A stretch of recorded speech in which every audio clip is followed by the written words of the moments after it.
प्रयागराज का माफिया हो या गाजीपुर का माफिया, कौन अपने गले का हार बनाया था? मैं पूछना चाहता हूं कौशाम्बी की जनता से, बहनों और भाइयों, मैं पूछना चाहता हूं, क्या पूजा पाल के पति राजू पाल पिछड़े नहीं थे क्या? क्या उमेश पाल पिछड़ा नहीं था क्या? लेकिन समाजवादी पार्टी का क्या रिश्ता था कि वह इन लोगों को, राजू पाल के लिए, उमेश पाल के लिए और इन माफियाओं के द्वारा मारे गए सैकड़ों लोगों के प्रति, वो निषाद जाति के भी थे, पटेल जाति के भी थे, ब्राह्मण भी थे, ठाकुर भी थे, अन्य सभी जातियों से थे, कोई खटिक था, कोई अनुसूचित पासी था, अलग अलग जाति के थे। इनके मरने पर समाजवादी पार्टी की संवेदना इन परिवारों के प्रति नहीं होती थी, इनकी संवेदना तो उन माफियाओं के प्रति होती थी। आपने देखा होगा, एक बुजुर्ग महिला, 80 वर्ष की महिला, मुख्यमंत्री बनने के कुछ ही दिनों के बाद वह मेरे पास आई थी। उसने कहा, साहब, ये प्रयागराज के इस माफिया ने मेरे पति की हत्या करके मेरी पूरी प्रॉपर्टी 10 बीघा जमीन पर कब्जा करके मोरले जाति की थी वो महिला। और बहनों और भाइयों, याद करिए, मैं फिर खड़ा हुआ था, मैंने कहा, माता चिंता मत कर, आज आपके आशीर्वाद से मोदी जी के नेतृत्व की यूपी की सरकार बनी है, इस माफिया को तो हम मिट्टी में मिला देंगे, घबराइए मत। और बहनों और भाइयों, आपने देखा होगा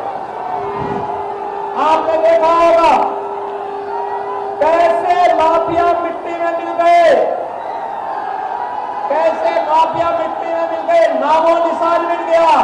और उस बूढ़ी माता को उसका अधिकार हम लोगों ने दिया, उसका 10 बीघा खेत वापस उसको कराया गया और साथ साथ 10 वर्ष में जितना माफिया और उनके गुर्गों ने कमाया होगा वह भी वसूली हमने किया और साथ साथ उस माफिया के ऊपर बुलडोजर चलाने का भी काम किया गया।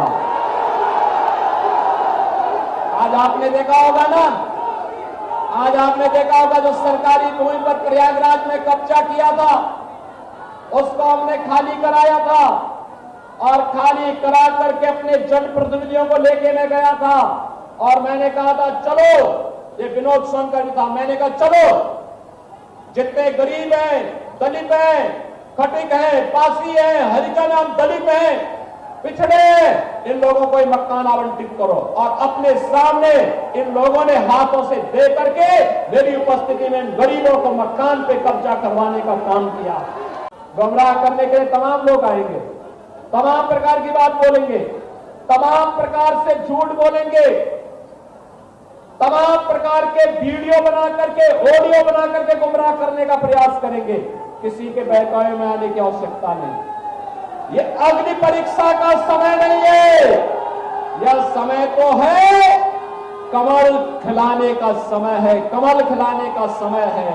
और कमल खिलाने के समय के साथ यहां पर हम लोग इस बात को सुनिश्चित कराएं, ये सुनिश्चित कराएं कि हमें सपा और कांग्रेस के द्वारा देश के खिलाफ, अनुसूचित जाति, जनजाति और पिछड़ी जाति के खिलाफ, भारत के खिलाफ, भारत की आस्था के खिलाफ जो खिलवाड़ होने जा रहा है, इसको हमें सफल नहीं होने देना है।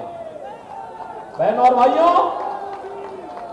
भाइयों, ये सपा और कांग्रेस का गठबंधन जब भी हुआ है, ये महामारी का कारण बना है। ये लोग अपने आप में ही महापातक के कारण है। इन लोगों के पापाचार देश के लिए खतरनाक है, मंसूबे खतरनाक है। समाजवादी पार्टी का मतलब जो संस्कार से जिसका कोई संबंध न हो,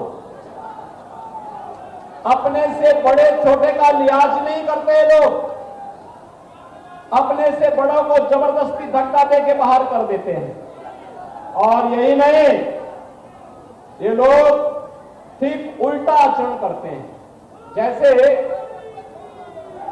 जैसे राम भक्तों पर गोली चलाते थे और देशद्रोहियों पर दायर मुकदमों को वापस लेने का काम करते थे।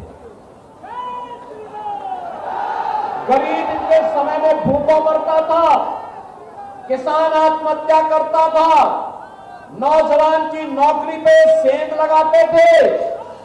और बहनों और भाइयों, दूसरी तरफ इनके द्वारा राम भक्तों पर गोली चलाई जाती थी। इनके समय के कारनामे अगर उजागर हो जाएं, तो समाजवादी पार्टी के नेता कहीं मुंह दिखाने के लायक नहीं बचेंगे। बहनों और भाइयों, आप सोचिए, जो लोग भूख से पहले मारे जाते थे, आज मुझे देख करके आश्चर्य होता है।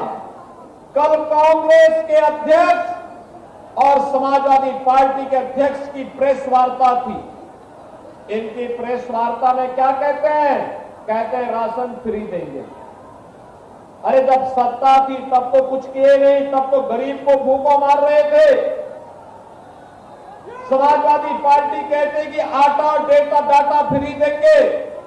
अरे जब सत्ता थी तब तो माफिया के शागिर्द बन करके कहीं खनन माफिया, कहीं भू माफिया, कहीं पर राशन माफिया हावी होकर के गरीब के हिस्से को हड़प जाता था। तब इनकी जवान सिली रहती थी।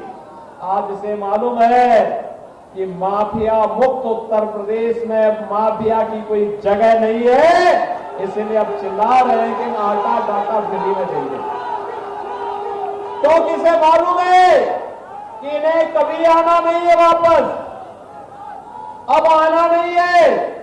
इसलिए अभी से ये लोग परेशान हैं, क्योंकि इन्हें मालूम है कि यह चुनाव जैसे ही कांग्रेस सपा का गठबंधन हारेगा, अगले चुनाव तक जनता इनका नाम भी भूल जाएगी और उसके बाद ये चुनाव लड़ने की स्थिति में नहीं रहने वाली।